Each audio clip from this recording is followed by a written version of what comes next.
क्या पेट्रोल का दाम सच में 150 क्रॉस करने वाला है? क्या दुनिया एक बार फिर से वर्ल्ड वॉर 3 के दरवाजे पे खड़ी है? तो पिछले कुछ हफ्तों में मिडिल ईस्ट में जो भी हुआ है उसने ग्लोबल सुपर पावर की नींद उड़ा दी है। यूएस, इजराइल और ईरान तीनों एक ऐसी जंग में कूद चुके हैं जिसका असर सीधा आपकी और मेरी जेब पे पड़ने वाला है। The world is changing. Tensions are rising. Economies are shifting. And India stands ready. स्वागत है आपका अपने चैनल द एडुसेन पे। और आज हम सिर्फ न्यूज हेडलाइंस के रीड नहीं करेंगे बल्कि इस जियोपॉलिटिकल भौकाल का डीप एनालिसिस करेंगे। और खास करके अगर आप बीपीएससी, यूपीएससी या किसी भी कॉम्पिटिटिव एग्जामिनेशन की तैयारी कर रहे हैं तो ये करंट अफेयर्स टॉपिक जो है वो आपके लिए सबसे क्रूशियल होने वाला है। तो चलिए मुद्दे की बात पे सीधा आते हैं।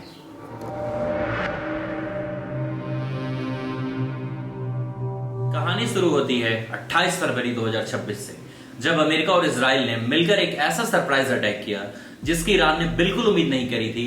और उन्होंने सीधा ईरान के टॉप मिलिट्री बेसेस और लीडरशिप को टारगेट किया। तो आपको क्या लगता है, क्या ईरान चुप बैठता?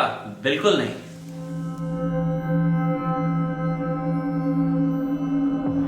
ईरान ने पलटवार किया और अपने बैलिस्टिक मिसाइल का मुंह जो है वो अमेरिका बेसेस की तरफ मोड़ दिया।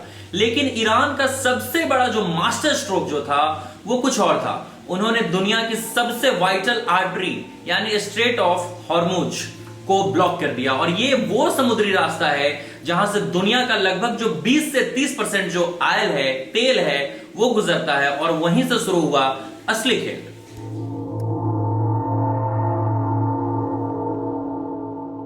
स्ट्रेट ऑफ हॉर्मुज ब्लॉक होते ही ग्लोबल मार्केट में एक पैनिक सा मच गया। और आप इसे ऐसे समझिए जैसे किसी ने अचानक से दुनिया का इंजन का फ्यूल पाइप काट दिया हो। और फिर क्रूड ऑयल के प्राइसेस जो है वो रॉकेट की तरह ऊपर गए। रेड सी और पर्शियन गल्फ में जो कार्गो शिप्स फंसे गए जिससे ट्रांसपोर्ट कॉस्ट जो है वो डबल हो गई। और अमेरिका से लेकर यूरोप तक जो महंगाई है यानी इन्फ्लेशन है उसका एक नया तूफान आ गया। लेकिन वेट, अगर अमेरिका और ईरान लड़ रहे हैं तो उससे हमारा क्या नुकसान? यह सवाल आपके दिमाग में आ रहा होगा, राइट? तो चलिए आते हैं सबसे इंपॉर्टेंट पॉइंट पे।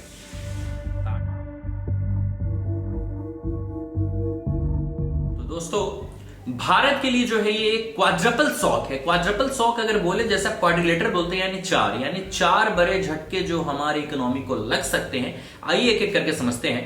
पहला कि आपका बजट यानी पेट्रोल और डीजल, अगर इंडिया जो है, आप जानते ही हो कि इंडिया जो है वो अपना 80% जो ऑयल है, तेल है, वो बाहर से खरीदता है।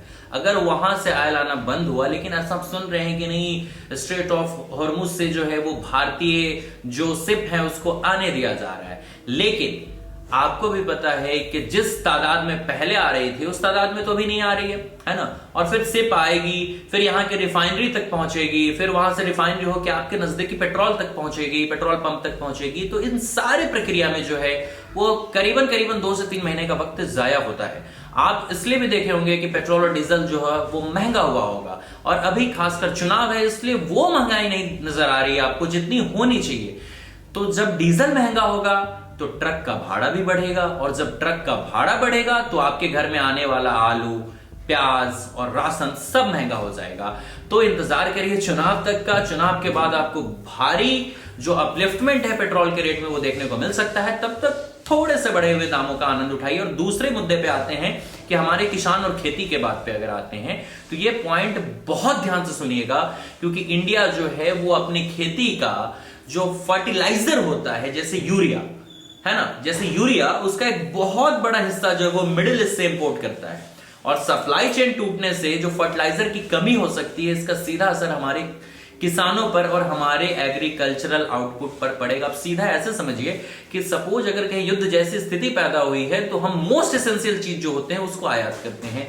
और पहले की तरह जो स्मूथली चीजें आ रही होती है, जा रही थी, वैसे नहीं होती है। हाँ ठीक है, इंडिया के शिप्स को आने दिया जा रहा है, लेकिन क्या धड़ल्ले से सारे शिप्स को आने दिया जा रहा है? नहीं, उस समय भी कुछ प्रोटोकॉल्स का पालन करना पड़ता है। और तीसरा जो सबसे महत्वपूर्ण मुद्दा है कि लाखों इंडियंस की सेफ्टी की बात अगर की जाए तो मिडिल ईस्ट में हमारे देश के लाखों लोग काम करते हैं और उनकी सेफ्टी अब एक बहुत बड़ा सवाल है, बहुत बड़ा सवाल बन चुकी है। अगर वहां हालात आउट ऑफ कंट्रोल हुए तो इंडियन गवर्नमेंट को एक मैसिव रेस्क्यू ऑपरेशन चलाना पड़ सकता है। हालांकि इसके असर अभी फिलहाल नजर नहीं आ रहे हैं। और प्लस जो फॉरेन रेमिटेंस है, ये बात को आप ध्यान से सुनिएगा, जो फॉरेन रेमिटेंस यानी हमारे वहां जो लोग रहते थे, वहां जो पैसा कमाते थे, वो इंडिया भेजते थे, लेकिन उसमें भी अब भारी गिरावट आएगी क्योंकि लोग को अपनी जान की परवाह है। बहुत लोग इंडिया आ चुके हैं और इससे नौकरी की भी संकट बढ़ सकती है। और चौथा है डिप्लोमेसी का संकट।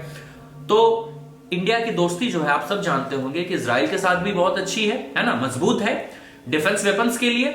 और ईरान के साथ भी हमारे जो हैं वो रिश्ते काफी पुराने हैं और इसी का वजह है कि हमारी जो शिप है वो स्ट्रेट ऑफ हॉर्मुज से आने दी जा रही है। और खास करके जब बात करें तो चावर पोर्ट को लेकर अब इंडिया के सामने धर्म संकट ये है कि वो किसका साथ दे।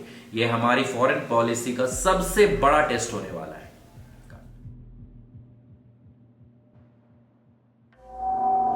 तो दोस्तों ग्राउंड रियलिटी ये है कि आज के ग्लोबलाइज्ड वर्ल्ड में जंग भले ही हजारों किलोमीटर दूर लड़ी जा रही हो, लेकिन उसकी चिंगारी जो है वो आपके घर तक जरूर पहुंचती है। भारत सरकार लगातार इस सिचुएशन को मॉनिटर कर रही है, लेकिन मैं आपसे जानना चाहता हूं आपके हिसाब से इंडिया को इस वॉर में किसका साथ देना चाहिए, इजराइल का, ईरान का, या कंप्लीटली न्यूट्रल रहना चाहिए? मुझे कमेंट्स में अपना आंसर जरूर बताएं, मैं टॉप कमेंट्स को पिन भी करूंगा। अगर आपको ये डिटेल्ड एनालिसिस पसंद आया तो हमारे चैनल द एडुजेन को अब भी सब्सक्राइब करें और इस वीडियो को उन दोस्तों के साथ शेयर करें जो रियल नॉलेज की वैल्यू को समझते हैं। मिलते हैं अपने अगली वीडियो में एक नए डीप डाइव के साथ। तब तक पढ़ते रहिए और आगे बढ़ते रहिए। हर हर महादेव।